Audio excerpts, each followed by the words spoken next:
Assalamualaikum warahmatullahi wabarakatuh. Selamat pagi dan salam sejahtera bagi kita semua.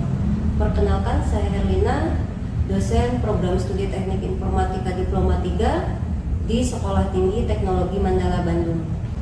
Pada kesempatan ini, saya akan menyampaikan penjelasan mengenai salah satu mata kuliah yang saya ampu, yaitu Sistem Basis Data dengan menggunakan pendekatan DIA, yaitu Delivery, Interaction, and Assessment.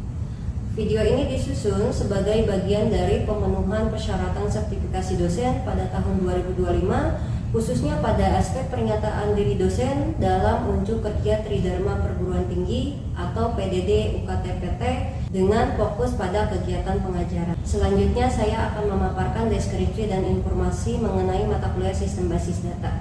Mata kuliah ini merupakan mata kuliah wajib yang diberikan pada mahasiswa di semester 4 di program studi Teknik Informatika di Sekolah Tinggi Teknologi Mandala Bandung. Mata kuliah ini menjadi fondasi utama dalam pengembangan perangkat lunak yang berbasis data serta mendukung proses pengambilan keputusan yang berbasis pada data.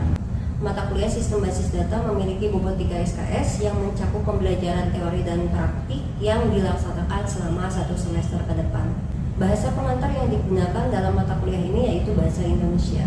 Adapun pokok-pokok bahasan dalam mata kuliah Sistem Basis Data meliputi konsep dasar Sistem Basis Data, komponen Sistem Basis Data, basis data relasional, normalisasi data, model data, pemecahan studi kasus menggunakan ER diagram, model data lanjutan, pengimplementasian basis data, denormalisasi basis data, pengaplikasian basis data, perkembangan basis data, dan pemecahan studi kasus basis data.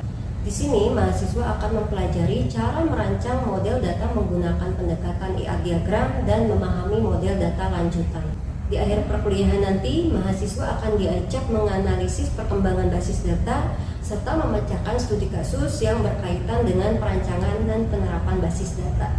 Dengan mengikuti mata kuliah ini, mahasiswa diharapkan mampu memahami prinsip dasar basis data, mengembangkan model data yang sesuai, serta menerapkan solusi basis data secara efektif dan efisien dari berbagai kebutuhan sistem informasi. Capaian pembelajaran lulusan atau CPL Prodi pada mata kuliah Sistem Basis Data ini yaitu bertakwa kepada Allah Subhanahu wa Ta'ala, menjunjung tinggi nilai kemanusiaan dalam menjalankan tugas berdasarkan agama, moral, dan etika, bekerja sama dan memiliki kepekaan sosial serta kepedulian terhadap masyarakat dan lingkungan, berkontribusi dalam peningkatan mutu kehidupan bermasyarakat, berbangsa, bernegara, dan kemajuan peradaban berdasarkan Pancasila, penguasaan bidang komputasi, kecakapan menggunakan teknik dan perangkat komputasi, kemampuan untuk memiliki perspektif kritis dan kreatif dalam mengidentifikasi dan memecahkan masalah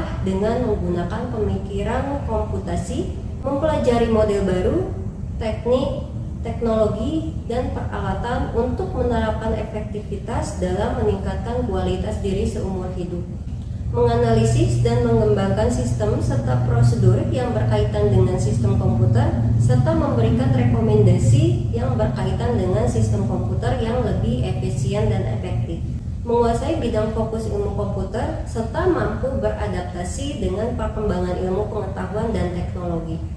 Capaian pembelajaran mata kuliah atau CPMK pada Sistem Basis Data ini yaitu mahasiswa dapat menjelaskan konsep dasar Sistem Basis Data, komponen-komponennya, serta peran dan penerapannya dalam pengelolaan informasi. Mahasiswa mampu merancang dan memodelkan basis data menggunakan ER diagram, kamus data, dan proses normalisasi berdasarkan studi kasus nyata. Mahasiswa mampu membangun dan mengelola basis data secara fisik menggunakan DBMS, serta mengoptimalkan struktur kinerja basis data. Mahasiswa mampu menunjukkan sikap profesional, etis, bertanggung jawab, dan mampu bekerja sama dalam tim dalam pengembangan solusi basis data. Subcapaian pembelajaran mata kuliah pada Sistem Basis Data memiliki beberapa poin, yaitu mampu menguraikan perbedaan antara data dan informasi serta pentingnya dalam sistem informasi, mampu menjelaskan komponen sistem basis data yaitu hardware, software, user, dan DBMS, mampu menjelaskan fungsi dan peran DBMS dalam pengembangan sistem informasi, mampu mengidentifikasi entitas, atribut, relasi, kardinalitas, dan studi kasus, mampu membuat entity relation diagram atau ERD dan kamus data, mampu melakukan normalisasi hingga bentuk normal ketiga untuk menghindari anomali, mampu menggunakan DDL untuk membuat, memodifikasi, dan menghapus tabel basis data pada DBMS, mampu menggunakan DML untuk melakukan manipulasi data seperti insert, update, dan delete, mampu menerapkan teknik denormalisasi, indexing, dan struktur penyimpanan untuk pengelolaan basis data yang optimal, mampu menunjukkan sikap jujur, bertanggung jawab, dan menghargai etika penggunaan data, berperan aktif dalam kerja kelompok untuk merancang dan membangun basis data berbasis studi kasus, mampu menyampaikan hasil kerja basis data secara komunikatif dan terstruktur baik lisan maupun tulisan. Delivery atau penyampaian materi dalam mata kuliah sistem basis data ini saya menggunakan beberapa metode, yaitu perkuliahan menggunakan pendekatan sinkronus dan asinkronus, di mana untuk sinkronus dilakukan secara tatap muka di dalam kelas dan untuk asinkronus dilakukan melalui WhatsApp group. Untuk metode penyampaiannya saya sesuaikan dengan materi per pekannya. Seperti sebelum UTS saya menggunakan pendekatan ceramah interaktif di dalam kelas, dan menjelang UAS saya fokus pada diskusi kelompok dan studi kasus. Pada bagian interaction, untuk menarik minat serta interaksi antar mahasiswa dalam mata kuliah sistem basis data ini, saya menggunakan metode berorientasi pada pembelajaran aktif, yaitu saya menekankan peran serta keaktifan mahasiswa melalui diskusi kelompok, pembelajaran kolaboratif, dan penugasan berbasis studi kasus. Serta di akhir perkuliahan nanti, mahasiswa diharuskan menyampaikan hasil kerja studi kasusnya secara komunikatif dan terstruktur melalui presentasi kelompok. Pada bagian asesmen, dalam evaluasi hasil pembelajaran mata kuliah sistem basis data ini didapat dari penugasan, diskusi kelompok, kuis interaktif, kehadiran, UTS, dan UAS. Untuk kuis interaktif biasanya dilaksanakan sebanyak 2 kali, yaitu menjelang UTS dan menjelang UAS. Untuk penugasan terstruktur, baik mandiri secara kelompok biasanya dilakukan sebanyak 4 kali. Untuk diskusi kelompok, penilaiannya didapat dari keaktifan setiap anggota kelompoknya. Untuk proses penilaian pada mata kuliah sistem basis data ini terdapat 4 komponen, yaitu kehadiran, kuis dan tugas, UTS, dan UAS. Di mana kehadiran memiliki proporsi penilaian 10% dari keseluruhan pertemuan sebanyak 14 kali. Untuk tugas dan kuis memiliki proporsi penilaian sebanyak 30%. Untuk UTS memiliki proporsi sebanyak 30% dan dilakukan pada pertemuan ke-8 dari keseluruhan total pertemuan dan dilakukannya melalui ujian tertulis. Untuk UAS memiliki proporsi penilaian sebesar 30% dan dilakukannya di pertemuan ke-16 dari seluruh total pertemuan yang ada. Penilaian hasil belajar mahasiswa dilakukan berdasarkan keseluruhan komponen yang telah dipetakan. Nilai akhir ini akan mencerminkan tingkat kompetensi pencapaian mahasiswa, kualitas penguasaan materi dari mahasiswa, dan kemampuan mahasiswa dalam memahami serta menerapkan ilmu yang telah dipelajarinya selama 1 semester. Untuk nilai akhir yang didapat akan dikonversikan ke dalam bentuk angka dan huruf. Untuk masing-masing nilainya yaitu A memiliki nilai angka 81-100, B plus 76-80, B 66-75, C plus 61-65, C 56-60, D 51-55, dan E 0-50. Referensi yang digunakan pada mata kuliah sistem basis data ini yaitu Dasar-dasar basis data dari Abdul Qadir tahun 2019, Database relasional dan SQL dari Prambudiono tahun 2021, Database sistem konsep dari Abraham dan kawan-kawan tahun 2020, Fundamental of Database System dari El Masri dan kawan-kawan tahun 2016, Database System Design, Implementation dan Management dari Ropeter dan kawan-kawan tahun 2018, serta berbagai sumber terkait lainnya. Demikian penjelasan singkat mengenai mata kuliah sistem basis data pada program studi teknik informatika di Sekolah Tinggi Teknologi Mandala, Bandung. Berikutnya merupakan cuplikan proses pembelajaran yang dilaksanakan di ruang kelas. Selamat menyaksikan. Assalamualaikum warahmatullahi wabarakatuh. Selamat siang teman-teman mahasiswa semua. Kali ini kita bertemu kembali di mata kuliah Sistem Basis Data. Mungkin minggu lalu kita sudah membahas tentang apa itu IRD, apa itu atribut, relasi dan sebagainya. Nah, di minggu ini kita akan membahas tahapan-tahapan dalam pembuatan diagram utama. Sebelumnya ada yang mau ditanyakan terlebih dahulu, teman-teman? Tidak ada ya. Kalau tidak ada, kita masuk ke pokok bahasan. Di sini ada pokok bahasanya itu ada model data entity atau IAB. Terus juga nanti kita akan membahas tentang kardinalitas dan derajat relasi. Selanjutnya ada tahapan pembuatan IAB. Dilanjut dengan dengan membuat kamus data, terus dilanjut dengan penugasan di rumah secara individu. Oke, untuk yang pertama ini ada aturan. Di sini ada aturan terpenting ketika kita membuat sebuah diagram IAB. Nah, aturan terpentingnya itu adalah kardinalitas, relasi kardinalitas atau biasa kita sebut dengan mapping kardinalitas. Mapping kardinalitas ini bertujuan untuk menentukan jumlah entitas yang dapat dikaitkan dengan entitas yang lainnya, biasanya satu himpunan penuh. Nah, kardinalitas sendiri dia menggambarkan banyaknya jumlah maksimum entitas dapat berelasi dengan entitas yang lain dalam satu himpunan atau biasa kita sebut dengan set himpunan atau set entitas. Oke. Untuk relasi sendiri ini terbagi ke dalam 3 bagian. Yang pertama itu ada one to one, dia berelasi satu ke satu. Terus ada one to many, dia berelasi satu ke banyak, dan many to many itu untuk berelasi banyak ke banyak. Kita lanjut.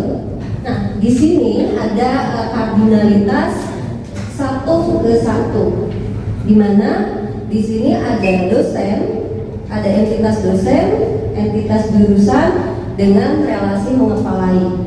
Nah, satu dosen hanya boleh mengepalai satu jurusan dan satu jurusan hanya boleh dikepalai oleh satu dosen. Untuk entitas dosen ini dia memiliki atribut nama dosen itu sebagai atribut PK yang ditandai dengan garis bawah. Untuk alamat dosen itu sebagai atribut non PK. Untuk jurusan di sini memiliki kode jurusan dia sebagai atribut PK-nya. Terus ada juga nama jurusan sebagai atribut non PK-nya. Kita lihat juga di sampingnya, di samping gambar IR. Di sini ada LRS atau atau IRD yang kita bentuk atau kita ubah ke dalam tabel. Nah, karena di sini si relasinya adalah satu ke satu, maka ketika kita ubah ke dalam bentuk LRS, dia akan membentuk 2 tabel. Karena antara dosen mengepalai jurusan itu tidak menghasilkan suatu akibat. Makanya ketika berbentuk LRS, dia hanya akan membentuk tabel dosen dan tabel jurusan, di mana tabel dosen ini berelasi ke tabel jurusan dengan ditandai atribut PK dari dosen itu menjadi atribut PK di tabel jurusan, seperti itu. Selanjutnya ini ada contoh satu ke banyak atau one to many. Dosen mengajar banyak mata kuliah atau banyak mata kuliah hanya boleh diajar oleh satu dosen, di mana ada entitas dosen dan entitas kuliah dengan relasinya mengajar. Nah, kita lihat di sampingnya itu ada bentuk LRS atau bentuk tabel dari si gambar IR diagram yang ada di sampingnya. Nah, untuk yang satu dosen mengajar banyak mata kuliah karena dia menghasilkan sebab dari dosen mengajar mata kuliah, menghasilkan waktu dan uang, jadi yang namanya PKQ, tapi dia memiliki yang namanya FK saja, yaitu FK nama dosen dan FK kode kuliah yang berelasi dari tabel dosen dan tabel mata kuliah seperti itu. Oke, selanjutnya ini ada banyak mahasiswa mempelajari banyak mata kuliah. Untuk yang banyak ini, dia sudah pasti ketika kita bentuk ke dalam sebuah LRS, dia sudah pasti akan mendapatkan 3 tabel. Karena kalau banyak itu akan menghasilkan sesuatu di tabel tersebut. Nah, contohnya ada entitas mahasiswa, entitas mata kuliah. Ketika si mahasiswa mengambil mata kuliah, maka dia akan menghasilkan nilai.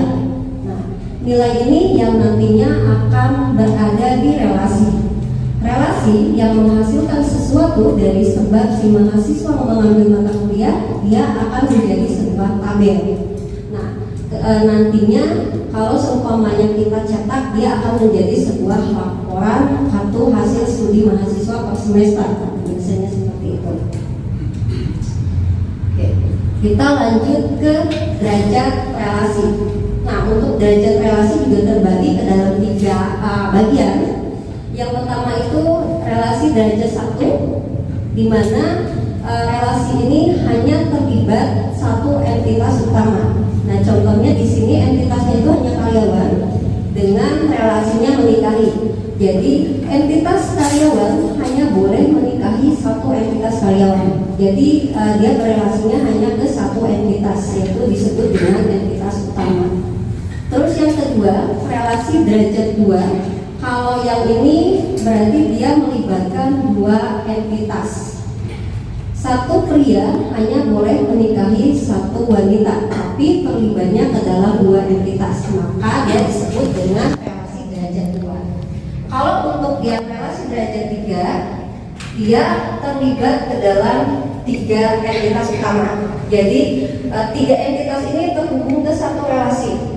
Makanya dia disebut dengan derajat 3 relasi. Jadi menyediakan komponen, terus juga menyediakan gudang menyediakan komponen, dan relasinya juga ke penyedia. Jadi semuanya saling terhubung. Oke, kita lanjut ke entitas set ya. Nah, di sini kalau untuk entitas set ini terbagi ke dalam dua bagian, itu ada entitas strong sama weak entitas, atau biasa kita sebut dengan entitas kuat dan entitas lemah. Di mana untuk entitas kuat itu adalah entitas utama, dan entitas lemah itu adalah entitas yang bergantung penuh terhadap entitas kuat. Contoh di samping ini ada entitas pegawai dengan dia memiliki atribut dengan atribut PK-nya itu nomor pegawai. Nah, kalau untuk si tanggungan itu adalah atribut lemah dengan ditandai dia kotaknya bertumpuk ya. Dia ditandai dengan kotak bertumpuk, garis bertumpuk, dan juga si relasi yang bertumpuk, karena dia berelasinya penuh atau bergantungnya penuh terhadap si pegawai ini. Tandanya kalau si entitas lemah ini dia tidak memiliki atribut PK, dia hanya memiliki namanya siapa, tanggungannya berapa, biasanya seperti itu. Nah, ketika si tanggungan atau si entitas lemah ini dihapus, si entitas yang kuatnya dia tetap akan ada, tidak akan terhapus. Tapi sebaliknya, ketika entitas kuatnya dihilangkan atau terhapus, maka entitas lemah pun akan ikut hilang. Oke, selanjutnya ini ada jenis-jenis atribut, ada beberapa ya. Ada atribut K, atribut simple, sama atribut multi value. Di sini untuk atribut K itu adalah atribut yang unik, biasanya nomor-nomor unik yang tidak sama dengan entitas yang lain, yang menciri khaskan kalau itu adalah objek A seperti itu. Terus ada atribut simbol. Nah, kalau atribut simbol ini dia atributnya yang berdiri tunggal, tidak ada nilai lain atau tidak ada atribut lain.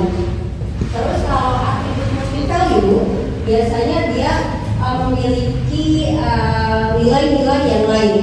Nah, contoh di samping ini untuk NIP itu ada atribut key. Atribut key ini dia ditandainya dengan garis di bawah. Yang selanjutnya itu ada tanggal lahir sama nama, itu adalah atribut simbol karena dia hanya berdiri sendiri tunggal. Untuk adalah itu dia atribut multivalue karena dia memiliki banyak nilai di sini. Mungkin kalau gelar itu kan ada gelar sarjananya, gelar S2-nya, gelar S3, gelar profesinya gitu. Makanya di sini dia disebut dengan multivalue. Dan di sini untuk yang multivalue itu ditandai dengan lingkarannya double atau lingkarannya bertumpuk. Kita lanjut. Yang selanjutnya ada atribut komposit sama atribut derivatif ya. Nah, kalau yang atribut komposit ini dia atribut yang terkecil yang terdiri dari atribut yang lain. Untuk kamus data kita lihat di sini ada entitas mahasiswa, entitas kuliah, entitas dosen, di mana untuk relasinya itu ada mempelajari dan mengajar. Ketika kita turunkan ke kamus data, maka dia akan menjadi 5 bagian atau 5 data. Di sini ada mahasiswa, ada kuliah, ada dosen, ada mempelajari. Mempelajari itu menjadi sebuah tabel nantinya karena dia hubungannya banyak ke banyak. Karena banyak ke banyak, dia menghasilkan indeks nilai. Jadi banyak mahasiswa mempelajari banyak nilai. Karena menghasilkan indeks nilai, maka ketika kita ubah ke dalam bentuk LRS, dia akan menjadi sebuah tabel. Sama halnya dengan mengajar, ada kode kuliah, ada nama dosen itu sebagai FH. Nah, di mengajar ini menghasilkan waktu dan tempat dari akibat si dosen mengajar mata kuliah. Makanya ketika diubah ke dalam bentuk tabel, dia akan menjadi sebuah tabel relasi. Tapi tetap walaupun diubah, dia tetap tidak menjadi sebuah entitas. Dia hanya sebuah relasi, tapi berbentuknya tabel. Dan untuk entitas-entitasnya itu akan berelasi penuh ke tabel tersebut. Oke. Selanjutnya ini ada tahapan kita belajar membuat sebuah IR diagram. Di sini ada data, ada nama laporan, periode, kode barang, nama barang, jumlah satuan, nama transaksi sampai ke diskon, total, jumlah bayar sama kembali. Oke, kita ikutin tahapan yang pertama tadi, tahapan-tahapan dalam kegiatan IRD. Ketika kita lihat tabel di sini, ini ada kode barang sama ada nomor transaksi. Berarti itu akan ada yang namanya entitas barang dan entitas transaksi. Maka kita buat seperti ini, entitas barang dan entitas transaksi.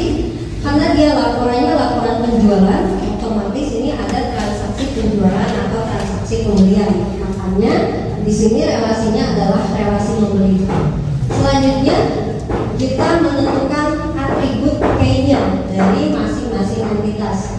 Maka di sini kita tentukan entitas transaksi memiliki atribut key-nya itu ID transaksi dan entitas barang memiliki atribut key-nya ID barang.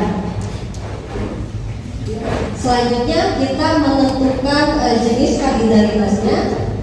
Jenis kardinalitasnya itu banyak ke banyak.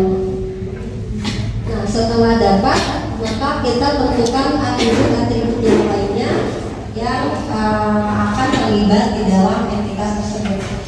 Ada tanggal bayar, jenis bayar, nama kasir sama jumlah bayar. Untuk di entitas barang itu ada nama barang, ada satuan sama ada harga. Nah, selanjutnya kita lihat di sini untuk relasi itu banyak ke banyak, otomatis dia akan menghasilkan suatu akibat dari transaksi dan barang, transaksi membeli barang. Nah, untuk banyak ke banyaknya ini, untuk relasi akan menghasilkan atribut jumlah barang yang dibelinya berapa sama diskon yang juga kita lihat tadi ada di tabel itu ada data-data total barang, total diskon, total transaksi sama total kembali.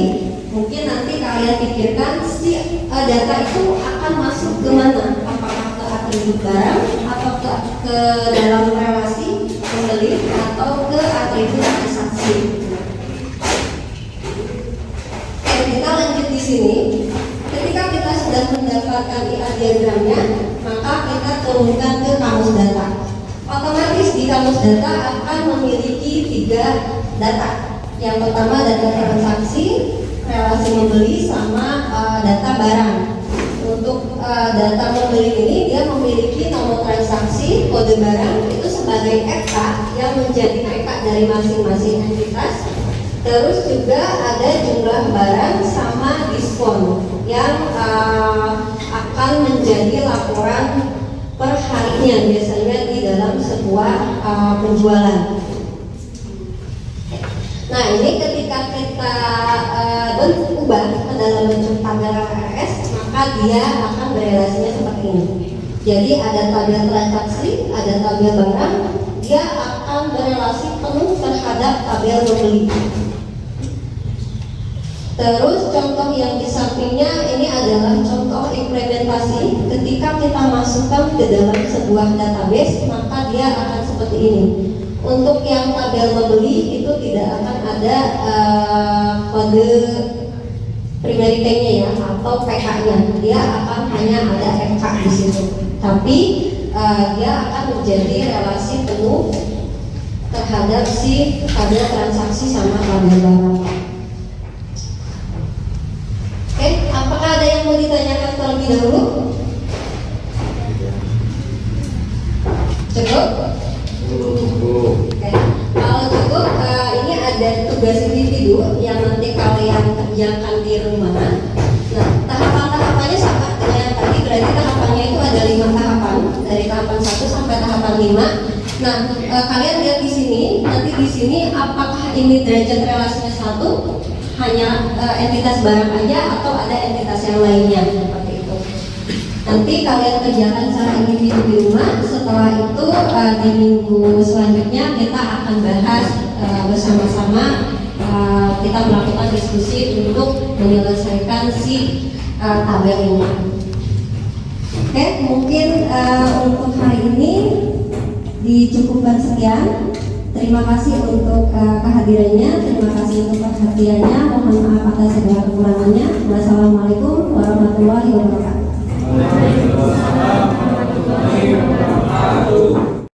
Semoga penyampaian materi ini dapat memberikan gambaran atas kinerja pengajaran saya dalam mata kuliah Sistem Basis Data.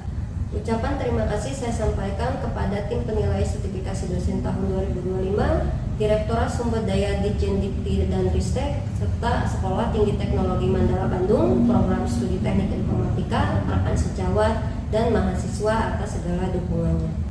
Demikian yang dapat saya sampaikan. Mohon maaf atas segala kekurangan. Wabillahi taufiq wal hidayah. Wassalamualaikum warahmatullahi wabarakatuh.